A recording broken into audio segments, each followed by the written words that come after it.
Hi guys, and welcome to another Disney video on the City of Starlight. So as I promised you guys in my last video, I'm going to do another Disney related video today. And at the moment I am rereading A Court of Thorns and Roses by Sarah J. Maas, and this made me think of a video idea because this book is a kind of retelling of Beauty and the Beast. So I thought, why not see if there aren't any more retellings on the market today? And I found out that there were quite a few of retellings in the book community at the moment. So I thought, why not give you guys a quick overview of some retellings of Disney classics. So the first Disney classic I thought about was one of my favorites, and that is Alice in Wonderland. So I found two retellings of Alice in Wonderland that were quite compelling. There are a lot of them, but these two I found very interesting. The first one is Alice by Christina Henry. So this is the darker retelling of Alice in Wonderland because it's about a woman that wakes up in a kind of hospital and she doesn't know where she is or why she is there. And the only thing she can remember is a tea party long ago, long ears and blood. So I think it is a rather darker retelling of a sequel to Alice in Wonderland. So the woman herself must have visited Wonderland long ago, and now she's somewhere she doesn't recognize. Can remembers is the Mad Tea Party. And the second one I found is the second book in the trilogy by Wendy Spinelli, I think. So the book is called Umberland, and it is the second book in the series, and I'm going to talk about the other two in a minute. So in this book, Wonderland is reimagined as a kind of maze where they have to find their way through and come in contact with some very terrifying monsters. So I thought it was a really nice retelling because it wasn't Wonderland as we know it, but it has elements of Wonderland in it. And when you think of the scene at the end of the Disney movie Alice in Wonderland, you also have a maze where she is chased by the guards of the Red Queen. So I think that is woven somewhere in that story, which sounds quite amazing. The second Disney movie I picked to look for retellings is the Disney classic Peter Pan. So as I mentioned before, the previous book, Umberland, is a sequel to a retelling of Peter Pan called Everland. So in the Disney books, the world where Peter Pan lives is called Neverland. So it is a wink to that fantasy world. And the book revolves about a virus that is spreading, and the only ones who can survive the virus are children. So people are going to look for those children who can survive the virus to experiment on them. So the children try to get away from people who try to experiment on them, and they come in contact with this character and his gang of lost boys. So I think this is quite an interesting reimagining of the classic fairy tale. It is on my TBR list, but I haven't got it yet at the moment. And in that same series, there's also the third book that is called Ozland. So that one is a reimagining of The Wizard of Oz. The second reimagining I found from Peter Pan is Lost Boys by Christina Henry, the same author that wrote the darker imagining of Alice and also has a book that is called Red Queen. So it's an imagining also Alice in Wonderland themed, but from the point of view of the Red Queen. And I read a bit more about the book Lost Boys, and it sounds like we follow one of the lost boys that was in Peter's gang, and he tells us that Peter promised them that they wouldn't grow up and that he would keep them safe. And at the end of the description, he says, Peter will say, I am a villain, that I wronged him, and that I never was his friend, but Peter lies.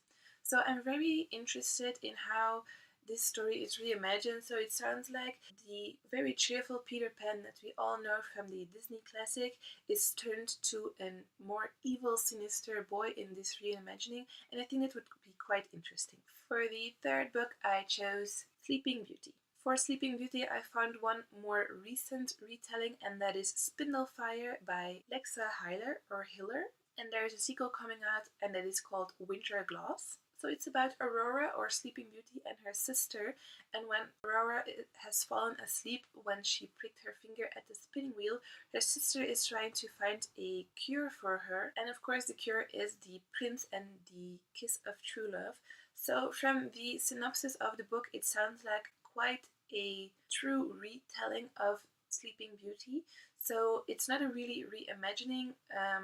There is a sister involved which wasn't in the first one, but I don't really know if there are the magic elements like the Disney classic, but it sounds like the original story and this one are very similar. So for fans of Sleeping Beauty, this could be a very good fit.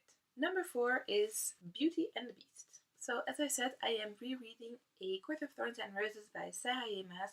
So this book is known as a retelling of Beauty and the Beast because Farah, the main character, is taken by one of the High Lords who is mentioned to live with her because she killed another fairy, and the treaty says that either she must die or live out her life in the land of the fairies.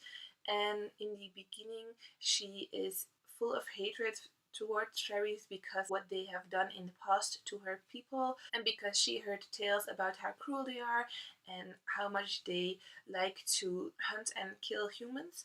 So she's very filled with hatred in the beginning when she has to live with the High Lord that took her.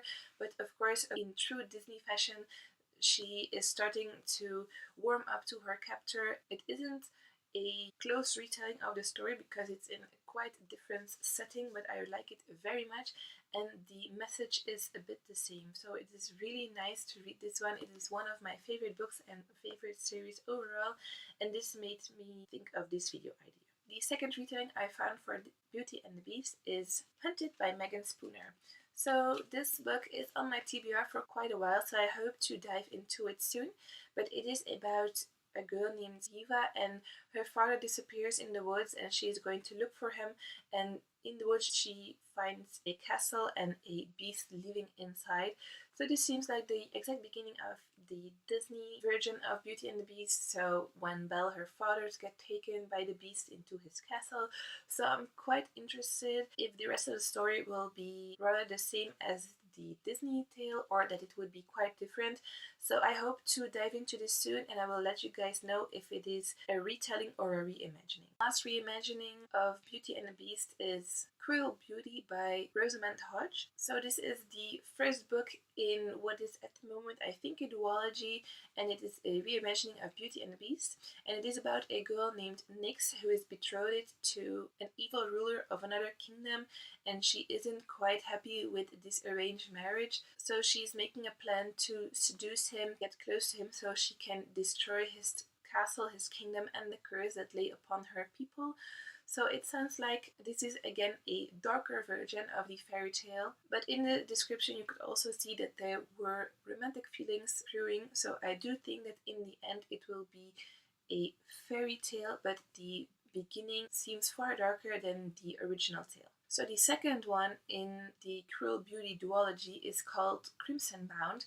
So the sequel is a reimagining of the fairy tale Red Riding Hood. It's about a girl named Rachel, and she is a trainee to defend her village against evil magic or dark magic, but she's also quite reckless and she strays from the path to try and find a cure for the darkness in the world. So I do think it is a more magical reimagining because she has to fight dark magic. So it is a fantasy reimagining of Red Riding Hood, because Red Riding Hood is just a tale of a girl who doesn't listen and strays from the path and finds herself in contact with a wolf, and she is too naive to see what is happening. So this one is with a more magical element to it, which is quite interesting. And a second reimagining of Red Riding Hood is Scarlet by Marissa Meyer, which is the second book in the Lunar Chronicles, which is a very well-known book series at the moment. So the first one is called Cinder, the second one is called Scarlet, then we have Cress and Winter. So first of all, for the reimagining of Red Riding Hood, we have Scarlet, and Scarlet's grandmother is missing at the moment, and when she's going to look for her, she encounters this street fighter named Wolf, who apparently knows where her grandmother is, and of course she has to work with him to find her, which is a more modern look on the Grimm fairy tale. So the first book in this series is a reimagining of the Disney classic Cinderella. So the first book in the series is called Cinder, and Cinder is a cyborg, and she has to live with her stepmother, sisters, just as Cinderella had to. But of course, like a real Disney story, she gets involved with a prince named Kai, and this brings her in a very difficult situation. She gets stuck between the desires of a queen and the temptation that is Prince Kai. So the third one in this series is a reimagining of the fairy tale Rapunzel, or the Disney classic Tangled. So the third book is about the characters from the first two, so we have Scarlet and Wolf, as well as Cinder and Thorn. In the synopsis it says that they have to overthrow this queen which is probably the queen from the first book. And their only hope lies with Cress, a young girl that is trapped in a tower since her childhood. We see the first characters from the Cinderella universe together with the characters from the Red Riding Hood story, now trying to find a Rapunzel-like character. So it is really nice to see that all these stories come together and form the fourth book in the series, which is a reimagining of the Disney fairy tale Snow White.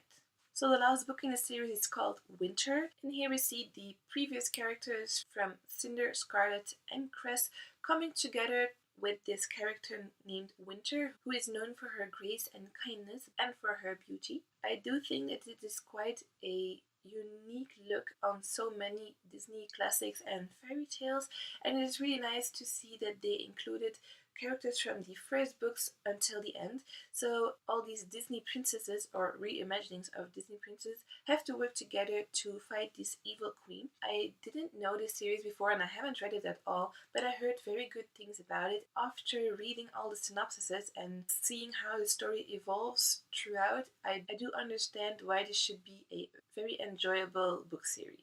And the last reimagining of Snow White is a book that has recently come out called Girls Made of Snow and Glass, and it is a reimagining of Snow White and Frozen. So the first part, which is based on Snow White, is about this girl Mina whose heart has never beaten and she thinks it is very normal, but finds out that her father has cut out her heart, so she has lost all feeling. So this is a reimagining of the part in a Disney fairy tale where the evil queen asks the hunter to bring her Snow White's heart. So here we see that the father actually did what the evil queen asked the hunter.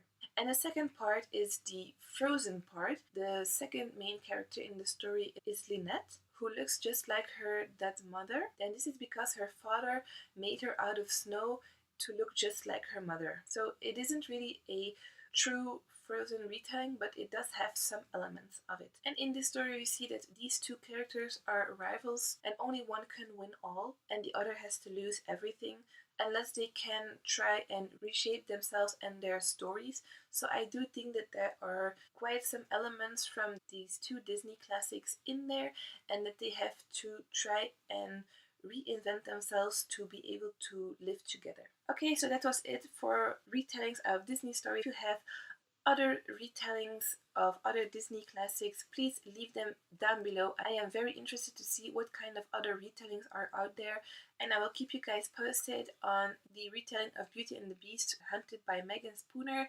As soon as I read it, I will post about it on my blog, Instagram, and maybe even do a video about it on my channel. So if you have questions or maybe even suggestions about videos I should do, or other Disney related videos, please leave them in the comments down below.